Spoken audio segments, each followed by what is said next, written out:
Hello and welcome back to another edition of Eternal Evolution with Akbar the Buffmaster. Today we are diving into Crimson Abyss. We have a discovery, but this wasn't from our own initiative. We want to give credit where credit is due. If we take a look at this is the comment that someone left on YouTube yesterday, and it says, or the question is, talking about Jaxidi, induce abilities crit. What if you replace crit rate gloves with HP percentage gloves? This is response to the video I did on Jaxidi and the damage comparisons. Any testing on AC helmets versus HP percentage for PvE. So that is something that I had not yet done. I did test HP stacking HP percentage over crit rate instead of crit rate. And crit rate for sure does more. So he does crit. Okay, now it says that he doesn't pass on a crit to his abyssal swarms, but crit rate definitely does increase his damage. So that part I had already tested, but what I had not tested was AC versus HP for PvE. This is exclusively for PvE. You do need accuracy for his kit in PvP. It's just so important between the binding, the whirlpool, and the stuns. It's an absolute must for PvP. And even perhaps for some PvE content where you are looking to control multiple mobs. However, what about something like Crimson Abyss, where there is no control options? So that is what I came in here to test. And in testing that, we beat Crimson Abyss 24. I had never beaten Crimson Abyss 24. My ANPU is Awakened 2. My Daniel is Awakened 5. So I don't have those overly powerful summoners that you see people clearing. In fact, GPH Gameplay Horizon did a video yesterday or the day before that he cleared Crimson Abyss 24 with A5 Daniel and A5 ANPU. That's a very nice accomplishment because most people have A7 or above. But we did it with only A2 ANPU. What is the setup? Well, let's take a look. If we look in here, this is the team that I use. Now, you're looking and you're like, Akbar, where's Daniel? Are you crazy? Daniel is a beast. And my Daniel is A5, so as far as awakening and so forth, he is my furthest advanced. But I couldn't make it work with Daniel. Why does it work with this comp? Well, you're going to get to see a little bit, and we will discuss it afterwards. I'm going to show you the cycle. Now, this is a difficult fight for me, but not because of my summoners, but rather because of Purin. Um, I need to work on my Purin build because she dies way too early, and this is what's causing me problems. So if we go in here, this is the build that I used when I cleared 24, and you see my hit points are pretty low, and my damage reduction isn't amazing. It's okay, but it's not amazing. I did temper these boots so to help her with a little bit more HP, but these boots kind of suck. I really hated doing that. But I'm gonna do it. I'm gonna try it, and it did work, but it doesn't work consistently at all. As far as keeping her alive, I really want her hit points to be over 1,000,000 for sure, and while keeping up some damage reduction. I'm gonna try for the first time this build right here. I don't know if it will work, but about the same HP, but we're getting a little bit more damage reduction.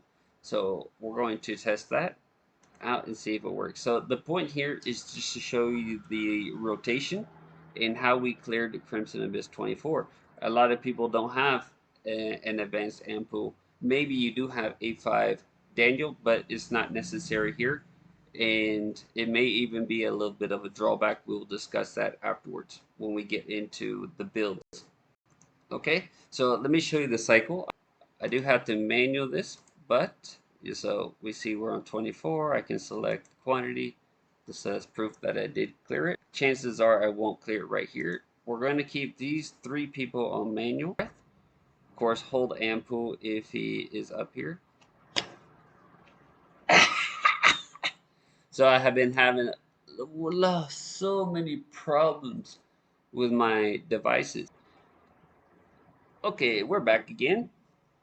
And if the game crashes again, or if we don't succeed, this is more than anything just to show you the rotation. If your Purin is a little better than mine, then you're going to be fine as long as you imitate the other builds.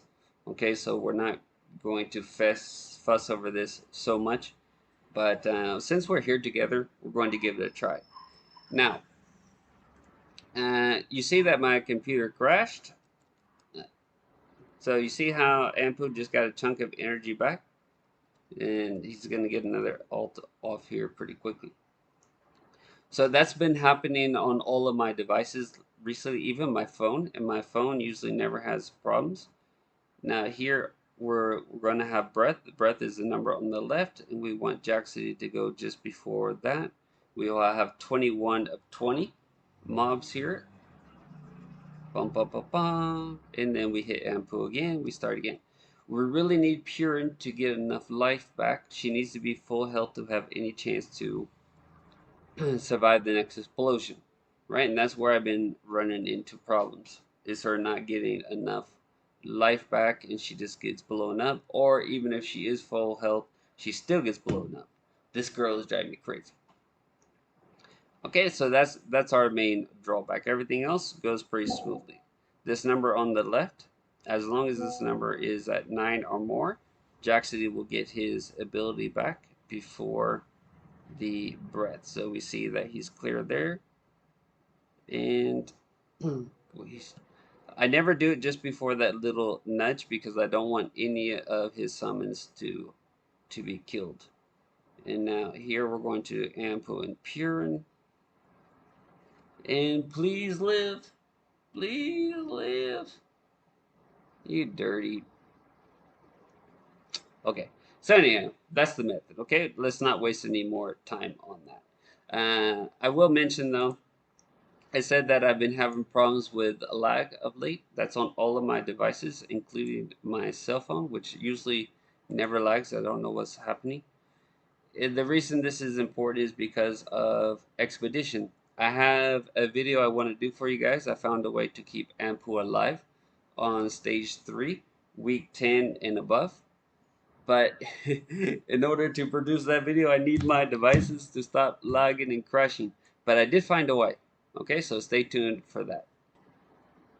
So let's take a look at this guy's build. If you see here, we have HP boots, HP helm with crit break gloves, total of 1.6 hit points, and 100% crit rate, taken into consideration also my commander. Okay, so everything comes together there just fine.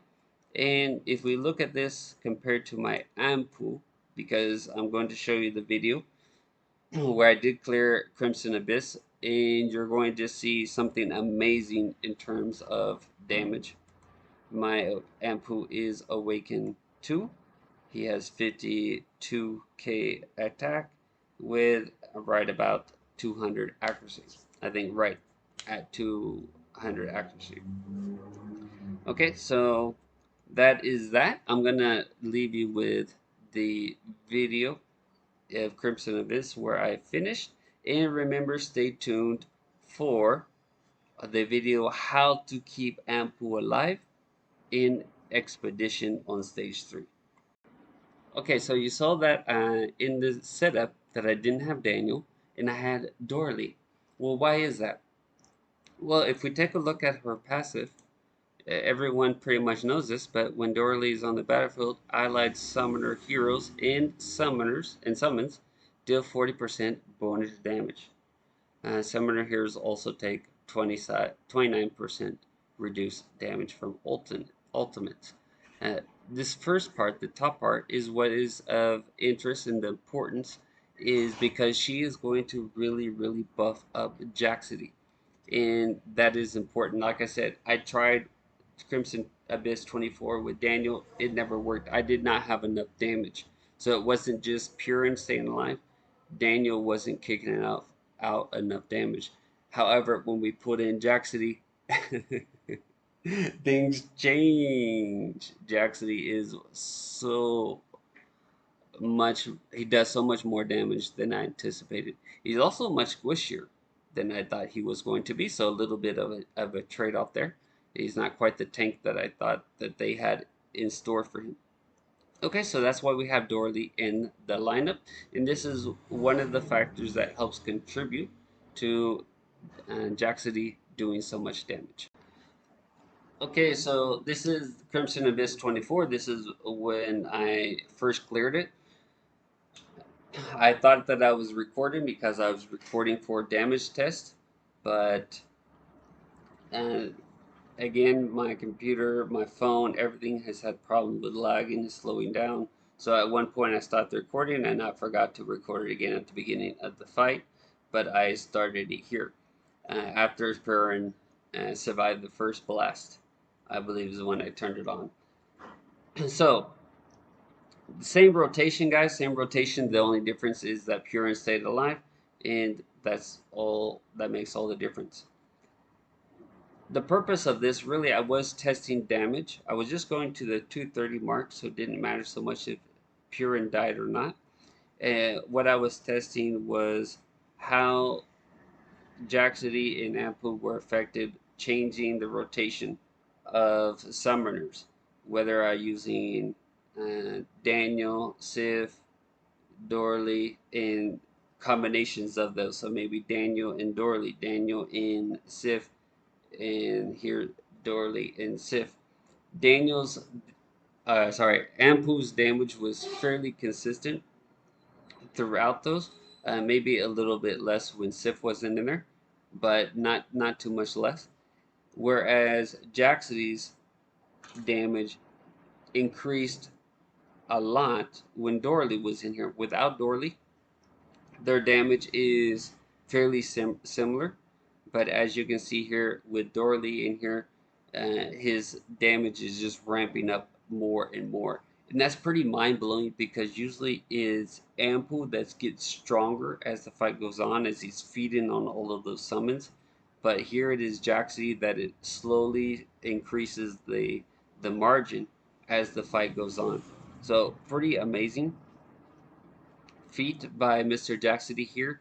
And thanks again for the comment that eventually I was going to test that, but due to the comment, I decided to do it yesterday, and I was pretty amazed. So, the results first, if you're just PvE content like this, where you don't have to control mobs, this HP set does way more HP with crit. Okay, and the other thing that we're taking away with it from this is the importance of having Dorley in there in the mix as well. Okay, so I hope that is good for you guys. Remember to stay tuned for more. I do have that video that if I can just get my devices to collaborate, that I will be doing on how to keep Ampu alive in the Exotic Expedition Stage 3, Week 10 and higher. So stay tuned for that, guys. Until next time, everyone. Ciao for now.